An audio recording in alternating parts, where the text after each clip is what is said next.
అపోస్తలులను పిలిపించి కొట్టించి ఏమంట ఇటు చంపేద్దాం అనుకున్న వాళ్ళు కొట్టించి విడిచిపెట్టాల్సి వస్తుంది. ఇప్పుడు ఎలా కొడతారు చెప్పండి? చావు దెబ్బలు కొట్టేస్తారు.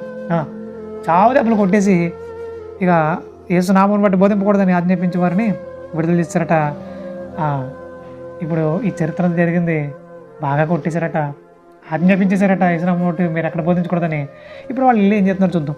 ఇప్పుడు వాళ్ళు వెళ్ళి ఏం చేస్తున్నారంటే 41 వచనం, ఆ నామం కొరకు అవమానం పొందుటకు పాత్రలను ఎంచబడినందున వారు సంతోషించుచు మహాసభ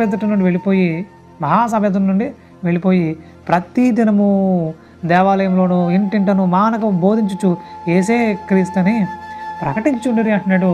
అంటే వీళ్ళు గట్టిగా ఆజ్ఞాపించేశారు కాబట్టి, గట్టిగా కొట్టేశారు కాబట్టి ప్రకటించడం ఆపేశారా? అస్సలు ఆపలేదు.